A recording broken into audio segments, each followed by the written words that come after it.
jirtan kun miidiyaa Siinani.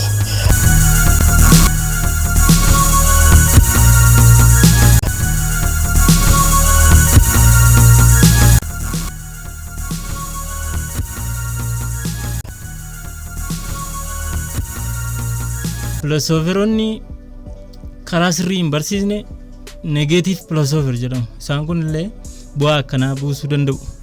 Namummaa ajjeesanii uummata gara mootummaatti oofu. Jireenya jibbisiisanii lubbuu isaanii akka balleessaniif illee jajjabeessuu danda'u. Zen Giriik keessatti filoosoferoota akkanaa keessaa isa tokko ture. Jireenya isaa guutuu hordoftoota isaa lubbuu ofii balleessuun suicide akka gootummaa ta'etti barsiisaa jiraate.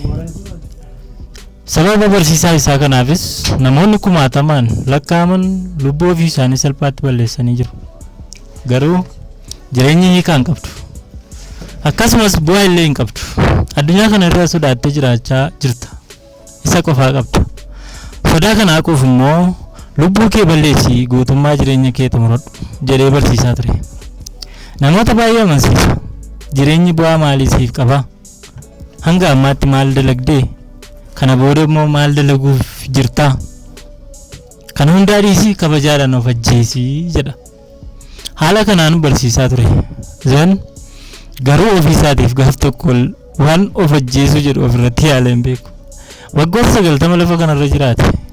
Gara dhumaa jireenya isaatiitti namoonni akkanaa jedhanii isa gaafatanii.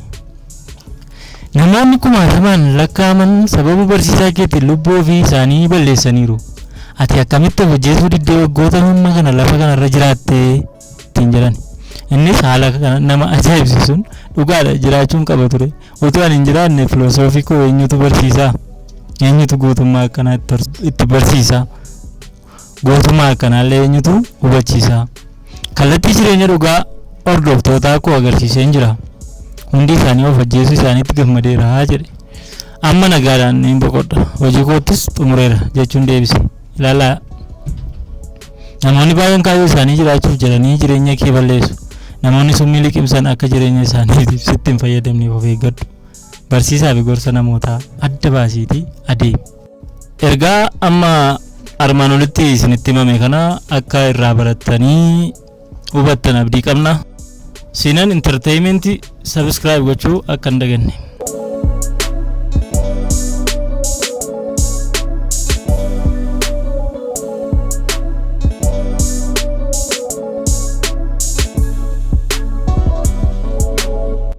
Namicha tokkotu siidaa hojjetamee ba'e tokko arguun ogeessa siidaa sana bocee bira dhaquun dinqisiifannaa isaaf qabu ibsa. Siidaan inni boce ogummaa adda addaa fi jabina cimaa qabu miidhagsee kukkuulee hojjechuun isaa akka isaa hawwate itti hima. Ogeessichis an siidaa kana hin hojjenne wantoota hin barbaachifne qofaan irraa kaase malee dhaqichi akka suma miidhagaa ture ittiin jedha. Kanaaf siidichi bocamee faayamee ba'e wantoota hin barbaachifneen irraa hir'ise malee homaa waan itti dabale hin qabu jechuun deebisaaf. Namni waan dogoggoraa keessoo isaa dhokatee jiru yoo gate keessoo isaa gaarummaan dhokatee jiru ifatti ba'a. Gooftaa jechi jedhu nama keessaa humna dhokatee jiru kan ittiin waamamudha. Amma kan irra jiru suphee hedduun warqee faana wal makee wal dhokseetu suphee kana yoo baasne gatne warqeen adda ba'uun mul'ata. Amma kan hin jedhu hubannoof qalbiin yoo guddate deemtaniif xiinxaltan waanuma duraan turtan sana ta'uu keessan bartu. Asiif amma irratti hundooftu dammaqiinsi keessan wanta taatan isin hubachiisa malee waan haaraa isiniif hin dabalu. Eenyummaa keessan dhokataa sana akka agartan isin godha. Gufuuwwan xixiqqoo isin duraa hara. Wantoota hin barbaachifne isinirraa gata. Wantoonni sasalphaan yoo ta'an wantooti walxaxoon ammoo ni cimu. Kanaaf ga'umsa keessan dhokataa baastanii itti fayyadamuuf sodaa sin keessa jiru balleessaa.